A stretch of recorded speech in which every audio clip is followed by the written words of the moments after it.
Hello, I'm Dr. Scott Watier. And I'm Tommy Welling, and you're listening to the Fasting for Life podcast. This podcast is about using fasting as a tool to regain your health, achieve ultimate wellness, and live the life you truly deserve. Each episode is a short conversation on a single topic with immediate actionable steps. We cover everything from fat loss and health and wellness to the science of lifestyle design. We started Fasting for Life because of how fasting has transformed our lives, and we hope to share the tools that we have learned along the way.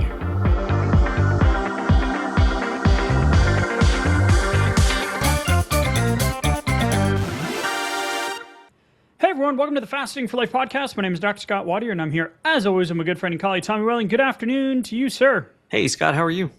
Fantastic, my friend. Excited for today's conversation. We're going to build a little bit off of last week's conversation, but if you haven't listened to it, head back and listen, but you don't have to before we get into today's convo. We're going to talk more today about insulin sensitivity and how to improve it. Because just like last week with metabolic dysfunction conversation, we talked so much and so often about insulin resistance and how to measure it and how to improve it.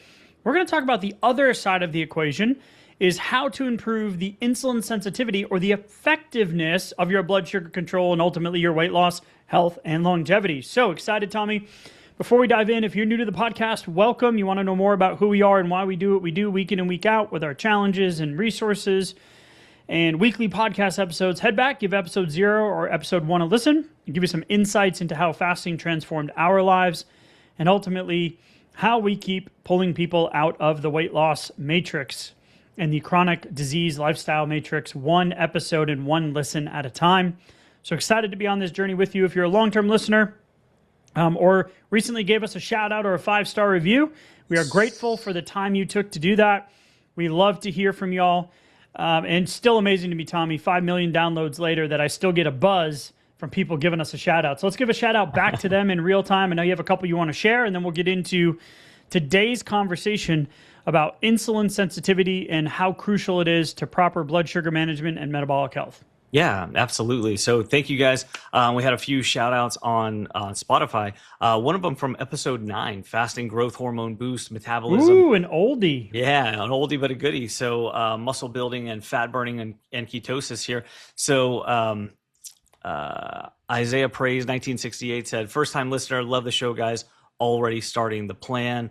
Excellent, excellent. And then 3 Cat Evening on episode 205 said, I love OMAD. And this is 1 meal a day fasting right for you and avoiding holiday weight gain.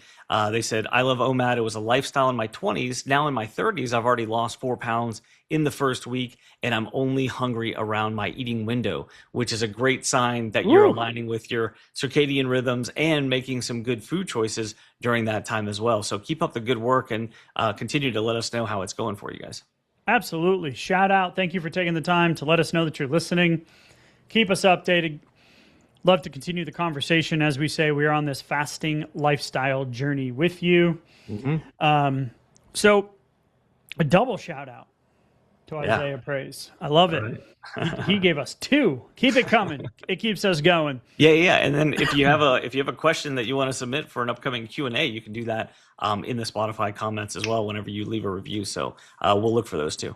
As the podcast world has leveled up, and I always say the podcast gods and goddesses, and you know, it's a new evolving world. I sometimes pinch myself. I can't believe we're in it. We've been doing it for as many years as we have.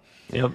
But not exactly knowing where all of the comments and where we are on what platforms and who has video, and Apple and Spotify. So just grateful that we can get our message and encouragement out to you on this fasting lifestyle journey. So, all right, so let's talk about insulin sensitivity.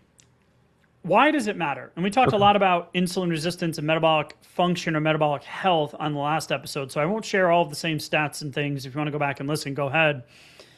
But the key to maintaining healthy, stable blood sugar levels and optimizing your body's ability to function and thrive, metabolic health, is being insulin sensitive. So the more sensitive or responsive your insulin is in your body, and your cells are how sensitive or responsive your cells are to insulin, the more efficiently this hormone is going to transport the excess blood sugar or glucose from the bloodstream into the cells where it can be used for energy, or if you're in a major resistant state or surplus, can be stored for fat at a later date. Mm-hmm. But on the other hand, a lack of insulin sensitivity makes it harder for glucose to enter the cells. So this is going to contribute to elevations in blood glucose that are going to ultimately undermine your metabolic health, leading to all of the lifestyle chronic disease, heart disease, type 2 diabetes, non-alcoholic fatty liver disease, PCOS, etc. All of those different things that we want to avoid, or most of us want to avoid, right? If we're actively trying to lose weight and use fasting as that tool. So we're going to talk about insulin sensitivity and kind of describe how responsive your cells are, because you've got production from the pancreas, and then you have the effect of insulin, that hormone, on the cell itself to use or store that energy that's in your bloodstream. So normally when blood sugars rise after eating a meal, specifically carbohydrates, the pancreas secretes a corresponding amount of insulin. And then that's going to bind to the receptors on your muscle, your fat, your adipose, and your liver cells to kind of act like the key to unlock those cells, allowing them to absorb that glucose. Mm-hmm. So insulin triggers a cascade, nerding out for a second, the GLUT4 glucose transporter on the surface of the cell. That's where the key is inserted. And that's going to take the blood sugar out of your bloodstream and have it used as an immediate source of energy, or store it as short-term glucose, which is glycogen or fat. Mm-hmm. So that insulin release post-meal, sugar, sweet, carbs are going to spike that insulin the greatest. Right. And then that subsequent glucose uptake by the cells allows your blood sugars to fall back to those safe ranges. Mm-hmm. And that process can only occur effectively when you are insulin sensitive. Right? So when you are compromised, your cells become numb. Your pancreas must release more insulin, leading to the state that I was in, years ago, where my insulin level, my hyperinsulinemia, was higher. And that's where we just developed the insulin resistance. And we mentioned this on the last episode. It's kind of like a roller coaster. It's like you can't get off, right? The underlying cause is also the proliferation of the problem. So we want to get those levels back to normal as quickly as we can. And as long as the pancreas is getting the proper signals, and we'll talk about stress and sleep today, because that can block that insulin signaling, that's going to compensate for that dysfunction in the key lock analogy, where your cells are taking that, using those GLUT4s, and taking that glucose and shuttling it into your blood, into your muscle cells, your fat cells, or your liver cells to be used as energy. Mm-hmm. That's where we're going to get blood glucose volatility, big blood sugar swings. Yeah. And this is when you're on the path to prediabetes. 1 in 3 Americans have prediabetes and they don't even know it, right? And then also the connection to weight gain, metabolic syndrome, cardiovascular disease, non-alcoholic fatty liver disease, PCOS, et cetera, et cetera, et cetera. Mm-hmm. That there's this underpinning of this insulin function at the root cause of all of these issues. Yeah, and as we go through the months and then the years and then the decades of insulin resistance or building insulin resistance over that time, where we can see this coming out as we talked about in the previous episode. It might be overly deep sleep. You might have snoring, which can be a very early symptom of developing sleep apnea. That's where I was, and I was actually in that category in my preteens because of my insulin resistance. And so this can be a mounting problem for any age. It's regardless of the age. A lot of times the warning signs and the underlying issues are building, and kind of we're getting hints at them, even if it doesn't look like we're in the category of prediabetes yet, let alone diabetes yet. But at the same time, if we're sensitive to these early warning signs, we can take action on these things so that we can start improving our insulin sensitivity far before we would get hit with a diagnosis or need a medication or another intervention or something else like that, which is exactly why we want to be focused on insulin sensitivity. And this is much more important than the number on the scale. The number on the scale is relatively arbitrary. And as we've spoken about before, the number on the scale can absolutely correlate to the development of these issues, but everybody is different. Literally, in that you might have a large amount of weight to lose, like excess stored pre-eaten calories, let's say as like a calorie debt that you've taken on.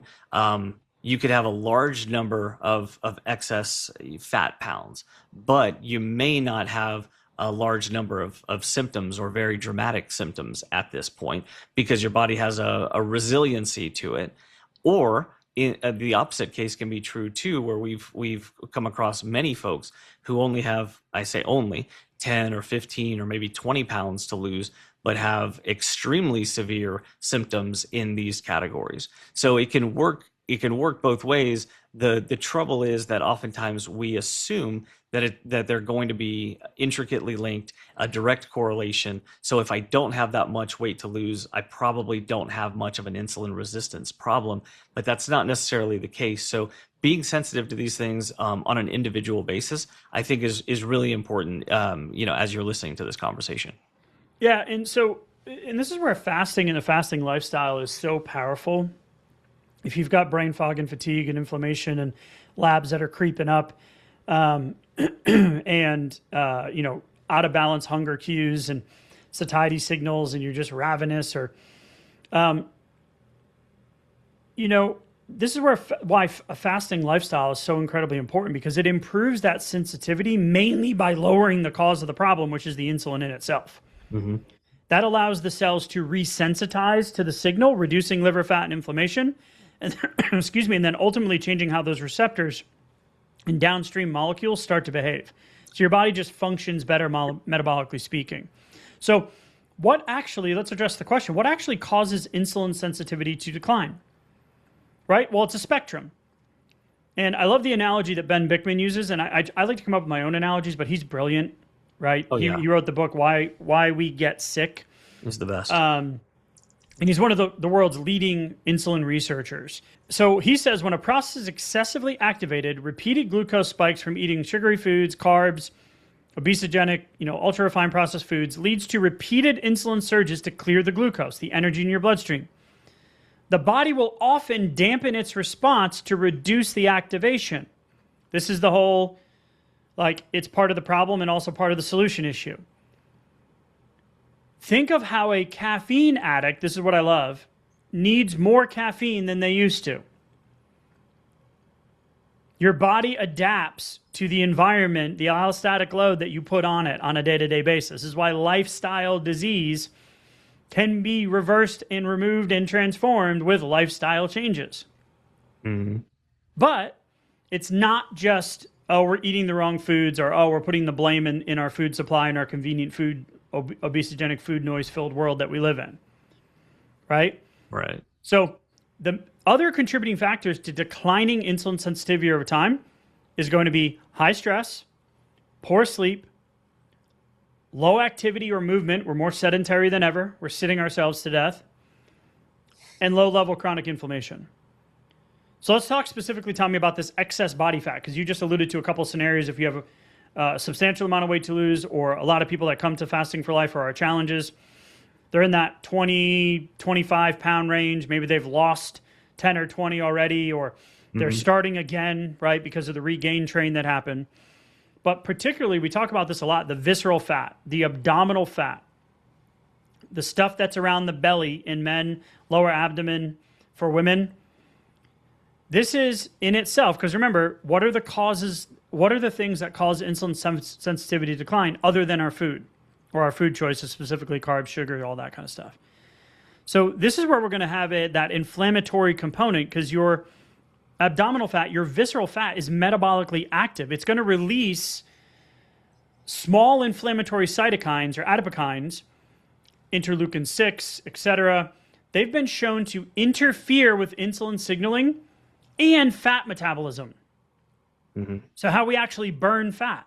So that's going to promote, this is why we look at HSCRP, which is a systemic inflammatory marker. It's not just looked at for cardiovascular risk, because the underlying cause of heart disease is a chronic low-level systemic inflammation, which causes the cholesterol to oxidize. But this metabolically active tissue is releasing this low level of inflammation, which is blocking the ability of your body to tap into those fat stores. Mm-hmm. The more insulin you build year over year, decade over decade, that's going to create more of that low level inflammatory response, which is going to create that vicious cycle that we keep talking about. Yeah, and it's interesting too, because it's also it helps to understand why, for example, the ketogenic diet is very effective at regaining some of our insulin sensitivity. Why does weight tend to go down and insulin sensitivity goes up when fats are so high? But then at the same time, we're talking about the inflammatory nature of certain fats, and that's where it can be a little bit confusing and frustrating when you're trying to make certain food choices too that correspond with your fasting lifestyle and your health and your longevity and your insulin sensitivity that you're trying to regain.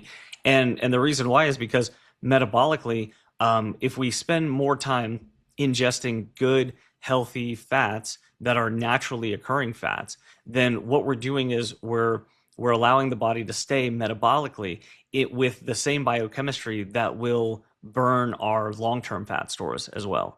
But then the trouble is that if we're ingesting some of the wrong type of fats, the more processed, like seed oil type of fats, those highly super processed fats, then we're getting these inflammatory signals that actually make it to where our biochemistry, our liver has to spend more time detoxifying certain chemicals that it wasn't meant to handle. And so then the trouble becomes, we need the liver's machinery, we need that biochemistry for burning through our own fat. And so when it's hijacked to process things that aren't naturally occurring, then we kind of give up on the priority of burning through fat. And so what does that mean? That means that we're spending more time in fat storage mode, more time in a high inflammatory fat storage mode environment. And this is where calories in, calories out can break down on an individual basis. You go, well, but I'm eating the right number of calories. I'm counting my macronutrients. My carbs aren't that high. Well, yeah, but still I can have food choices that make it to where it's metabolically and biochemically very, very difficult to burn through those stored fat cells. Yep, and that's why visceral fat is a target for me. It's always been, I didn't know about it back in the day, but I always had the strongman belly, right? Mm-hmm. I was a power lifter, could move all the weights, could lift a building off the foundation back in the day. If you got stuck under a car, I could probably help out. Now, nope, calling 911. I'll give it a shot, but I don't know if I got it in me anymore. But I always had that belly, that visceral adiposity. And, having had 12 pounds of visceral fat, now down under 5, it's a slow journey for it to have come on, also a slow journey for it to come off. But the more progress you make with adopting a fasting lifestyle, getting into an ideal body composition state, your body's able to tap into those fat stores as you become more metabolically flexible, which is what we talked about on last week's episode. So this fat in itself conversation that's why I love the calorie debt, which is we talk about in our challenges. Mm-hmm. It's how do you reframe the number on the scale? Well, it's pre-eaten calories that your body now has stored. Yeah. What's the easiest way to get to those? Fasting, right? Yeah, we need insulin low.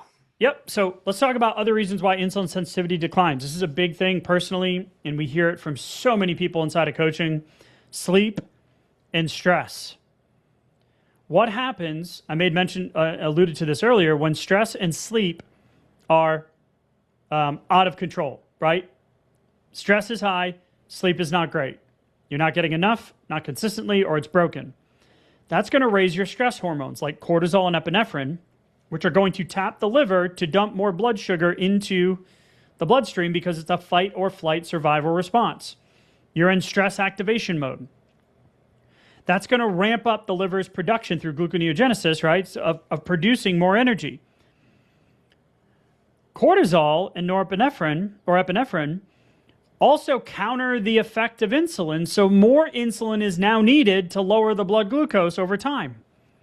And that's why we talk about managing stable blood sugar without a lot of volatility or variation through fasting and prioritizing protein and healthy fats and your nutrition opportunities, some intentionality into it, because we're going to be able to blunt those spikes and take away that additional need for that insulin to manage the same amount of blood sugar. The problem is when we are underslept and overstressed, I'm speaking to all the parents out there that have kids, right? The working moms and dads, because we're in that season of life, Tommy, right? Where sleep is a commodity. Right? A rarity, yeah. Yeah, it's a commodity. We need to protect our sleep and stress, because if not, you're then setting up the following day to be more difficult from a fasting, energy, hunger standpoint. But these are two of the main levers that are going to undermine your insulin's effectiveness and really cause your insulin sensitivity to decline over time. The last one, Tommy, is movement. One of the best ways that you can increase your insulin sensitivity is to move. We're not talking about, boot camp workouts 5 days, 6 days a week, hiring the personal trainer. If you need that accountability, great. But the problem is that we are less active, and we've done a bunch of episodes on this, a 15-minute walk post-meal, or breaking up your workouts, your air squats into 3 or 5, I can't remember the exact details, like short little bursts of movement actually regulate your blood glucose and improve insulin sensitivity. So one of the reasons why insulin sensitivity declines is as we age, we typically get less active. Well, nowadays, the world we live in, I sit behind a desk all day. We're more sedentary than ever before. So one of the reasons insulin resistance has become a bigger problem and insulin sensitivity has declined is because we're moving less than we have, especially as a society, than we ever have in the past. So lack of physical movement or activity can have the opposite effect of what we want, right? And it will increase that resistance over time. So what are the ways to improve the insulin sensitivity, blood sugar regulation, ultimately weight loss and health goals? Well, let's just start with the last one I mentioned, movement. Resistance training, aerobic exercise, rock climbing, I don't care what it is, or a combination of any of the above. Parasailing, I don't care. I would love to go parasailing. Yeah, that on does a beach sound fun. somewhere. That's going to improve your insulin sensitivity because your muscles are going to contract. They're going to pull that glucose through those GLUT4 receptors back into the cell. They're going to get it out of the bloodstream. They're going to decrease the volatility and the peaks and valleys of your blood sugar regulation on a day-to-day basis. So simply, if you're struggling with movement, start with a walk after a meal. Start with 3 days of basic 15 to 20 minutes of resistant bands or resistance training.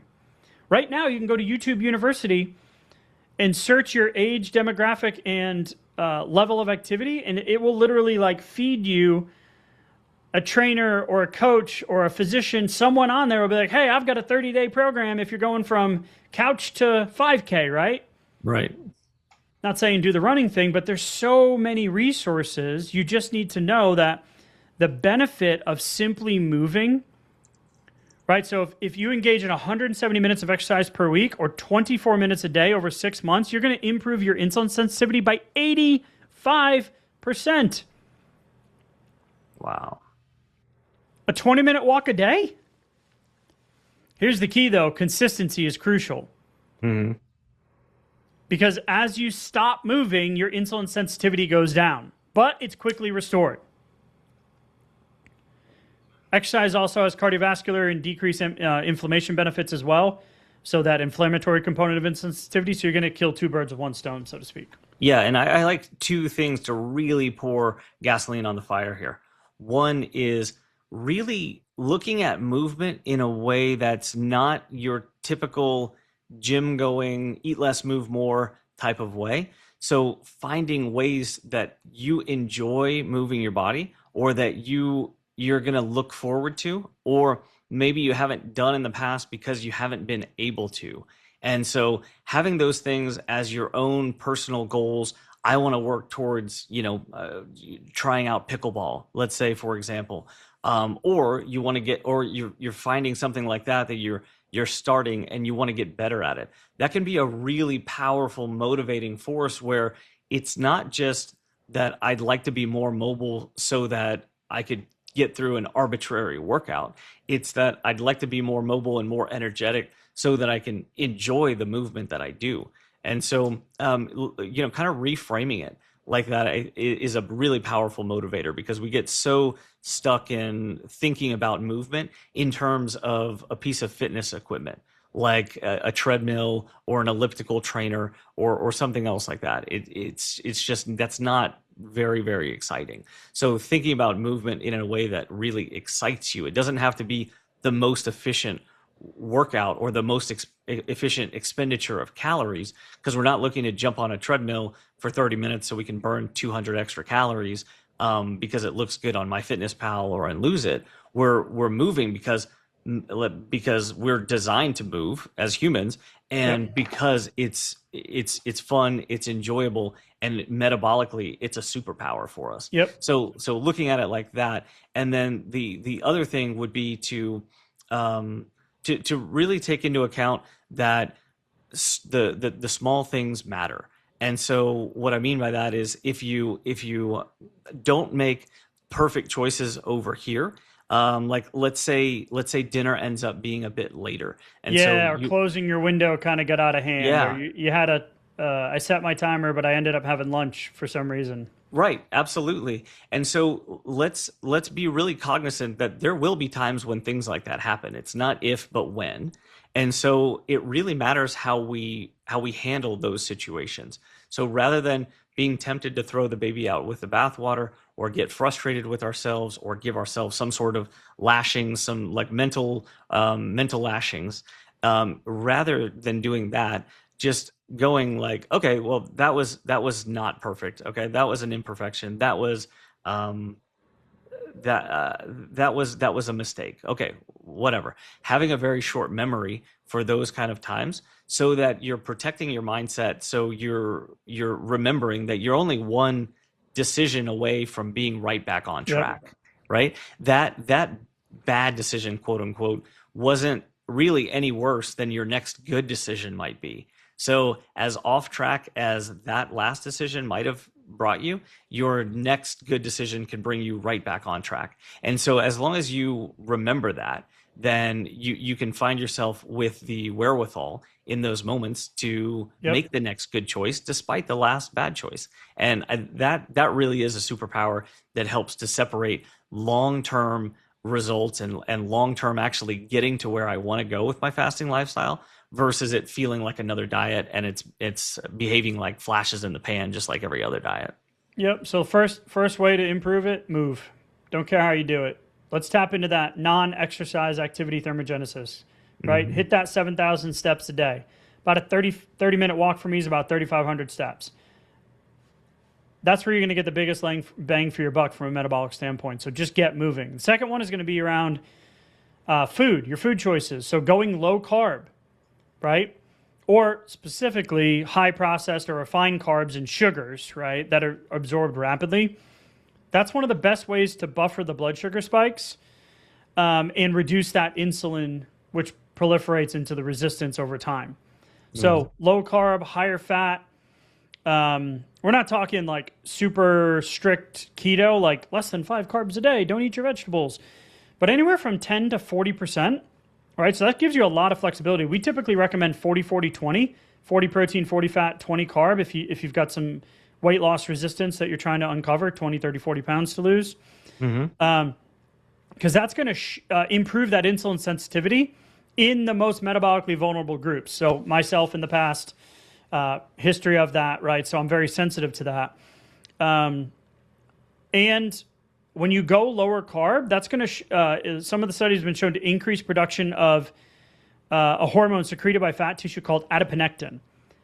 That hormone itself, that's secreted by your fat cells, supports insulin sensitivity, curbs glucose production from the liver, so you're not producing extra energy unnecessarily due to poor sleep and stress, and it prevents the abdominal visceral fat from being accumulated, as well as lowering inflammation.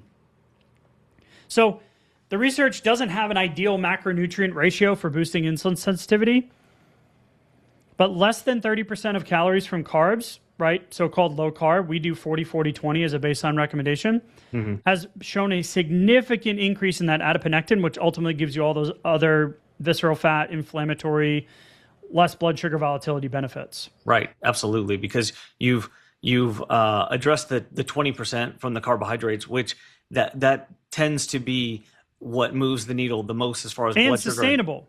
Yes, absolutely, because it gives you some room for carbohydrates within your diet that are enjoyable.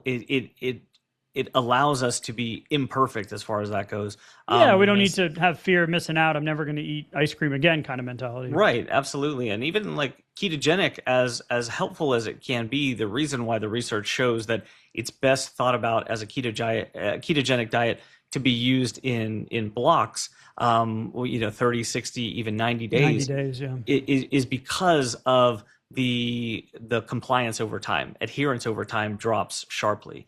And so we can maximize metabolic benefits without setting ourselves up for failure over the long term. And so when you use something like a 40-40-20 split, 40% coming from protein means that metabolically you're giving really, really good hormonal signals. You're protecting your lean muscle mass, and that's even during a fat loss phase. And so that's one of the superpowers where fasting is going to increase your growth hormone levels, which tends to be protective for skeletal muscle as well. And then if you can double the strength of that lever by making sure you're ingesting a good amount of protein when you do break your fast. And so in that regard, you're covering your metabolic basis right there. And then when you bring in 40% fat, and it's mostly naturally occurring fats rather than the highly processed fats like we discussed earlier, then what you're doing is metabolically you're keeping your body in that mode where biochemically you're ready to burn through long-term fat stores, because you're burning through you're burning through fat calories that are being ingested right now into the body. And then on the carbohydrate front, you're controlling the blood sugar and the insulin volatility, which means that you're spending more time in fat burning mode rather than the traffic cop of insulin leading you to more fat storage mode. So that's where we find really, really, really great success with a 40-40-20 split. So we did movement, get moving, talking about food here. So low carb, great, multiple benefits. Lower carb. The next one is fats and fiber, right? So healthy fats and fiber are going to reduce oxidative stress, which is going to be linked to that inflammatory insulin-resistant response. There's a study out of the Mediterranean diet, a couple of studies on the Mediterranean diet. Healthy fats, healthy plant foods, fibers, green stuff. Sorry, love, I don't like kale chips. Just shout out to my wife who loves kale chips. Decrease inflammation and insulin resistance, and improved insulin sensitivity in people with overweight and obesity. So prioritize protein, backfill it with the fiber and fats, and then you got a little reserve there for long-term sustainability and mental, what's the word I'm looking for? Where you don't feel like you can't ever look at a dinner roll again. We've got that mental flexibility to be able to have a little bit of carbohydrates, right? Gives you a perfect plan to improve that insulin sensitivity. All right, 3 more. We're going to save fasting for last. The next 2 are directly related. Ways to improve insulin sensitivity, and I mentioned these earlier, is going to be stress management and sleep. So when you are overly stressed, not just the physical, emotional, chemical stress, your sympathetic nervous system, your ANS, your autonomic nervous system, your fight or flight, that's going to prompt the release of that stress hormone, like I mentioned, cortisol and epinephrine. Those are going to have blood sugar elevating and insulin suppressing properties. So if you have chronic stress, direct association from the research annals of increased risk of insulin resistance and diabetes. So what do? How do you activate your parasympathetic? Regular physical activity, socializing, relaxation and mindfulness techniques. The data is clear on meditation, even though I suck at it. Deep breathing, gentle stretching, going for a walk. Even a 3-minute meditation can lower your blood sugar in a study with type 2 diabetics. Dr. Huberman has a great protocol. It's a non-nap protocol. I can't think of the acronym off the top of my head. I shouldn't have said it out loud because now it's going to bug me. I'll look it up real quick after I ping this back to you, Tommy. Non-deep sleep rest, maybe. I'll look it up. Non-sleep deep rest. Non-sleep deep rest protocol. It's 20 minutes. Go YouTube it. Listen to it. But I can tell you, as someone that was in a high-stress environment in clinical practice, just had our first baby, newly married, then had our first baby. Just stress was high. It was a contributing factor to my insulin resistance, 100%. Yeah. Which then concurrently goes hand in hand with sleep. Inadequate sleep, clearly shown in the research, reduced insulin sensitivity, and it only takes a few nights to cause problems. Or improve problems. True. The good news is you get another shot at it the next day. Right. Right? So quantity, quality, repeatability, and timing. So you want consistent wake and sleep times, getting morning sunlight, because we know if you're getting underslept combined with the stress we just mentioned, that's why these two go together, you're going to activate that sympathetic nervous system again and level up those stress hormones just by being underslept or sleep deprived. So 7 to 8 hours a night. Avoid screens. We have a sleep guide on our resource page. It's 6 simple things you can focus on to improve your sleep. Not tomorrow, but over the next weeks to months, you're going to see considerable improvement, and you're going to be tapping into the underlying metabolic function and increasing that insulin sensitivity. Yeah, and the cool thing is that sleep really is the central pillar foundation for how you're going to feel tomorrow. And you may not realize it, but how you feel tomorrow is going to determine a lot of the fasting lifestyle-based actions and oftentimes your motivation level too. And if you have those moments that you feel like sometimes you have to white knuckle through, you have more bandwidth for white knuckling when you're on a better, more restful night's sleep. But also you tend to find yourself not having to white knuckle as many things because it feels like I'm already kind of on the right track.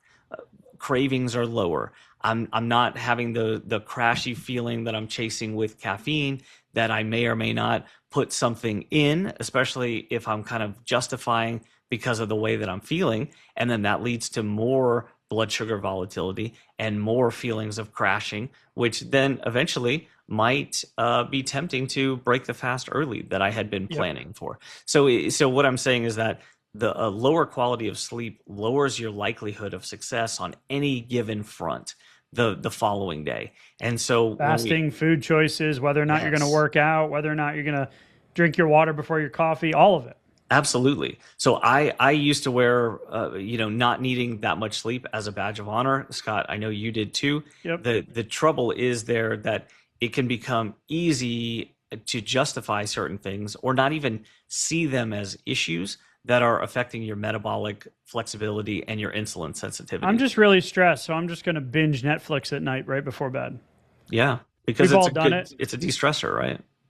Yeah, I'm going to go and I'll just scroll for a few minutes. An hour later, you're like, what the hell have I done? Where did the time go? Yeah, and that's directly related to your ability to what you were just speaking about, Tommy, to actually stick to the plan the next day and not have to white knuckle those fasts. 100%. And so, and I know when you're in the middle of that, it can feel tough to pull yourself up by your bootstraps. So I completely get that.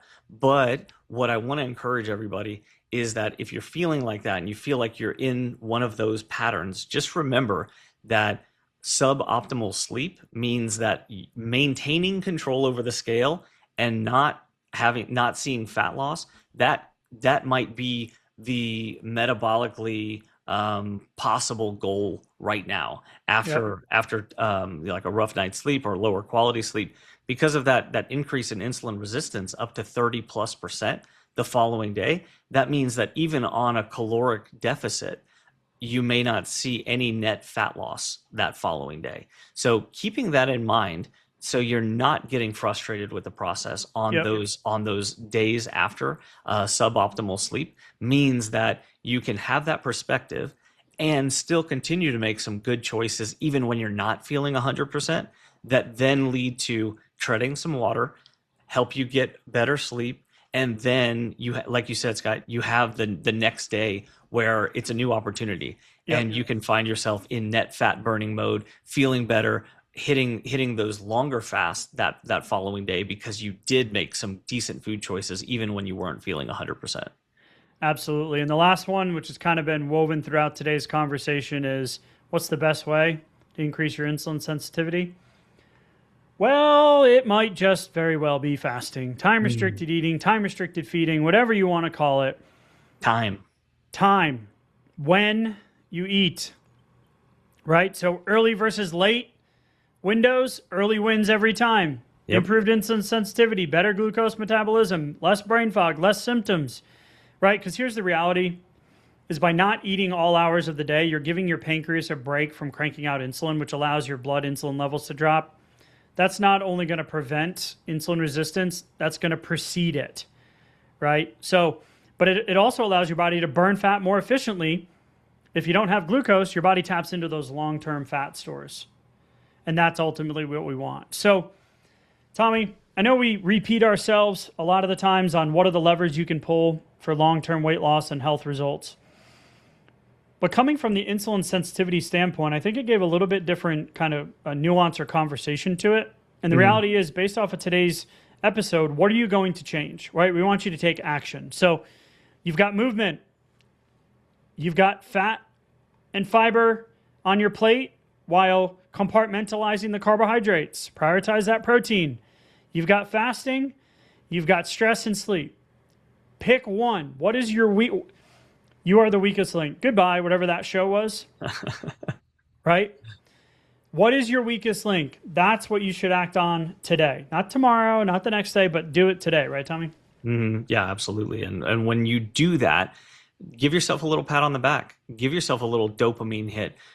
Take a few extra minutes of self-care or to do something that you enjoy because you took that small action. That way we're also not only taking the small action that's going to add up over time, but we're also rewiring the motivation centers and the neurology and our dopamine tracks so that we're looking forward to the next time that we take that small action and we're giving ourselves a little reward for it that has nothing to do with anything in the kitchen. And so when we're doing that, we're 100% aligned with our fasting lifestyle, and we're also setting the stage for long-term success in that way too. So whether that means going to thefastingforlife.com, downloading the blueprint to fasting for fat loss, like we've kind of talked about some of the outline for it, get some of the details for the 40-40-20 split and how to work that into your fasting lifestyle, or sign up for the next challenge so that you can really accelerate the process with us, so you can really get a handle on some of these things and get the scale moving, but also kind of accelerate what it is that and how you actually put those things and implement them, put them into daily action, because that's absolutely what we focus on during the challenge too. So give yourself that next dopamine hit, take some action, and see a new result. Fasting is a superpower. We live it. We love it. We talk about it all the time. Tommy, I appreciate the conversation, man. We'll talk soon. Thank you. Bye.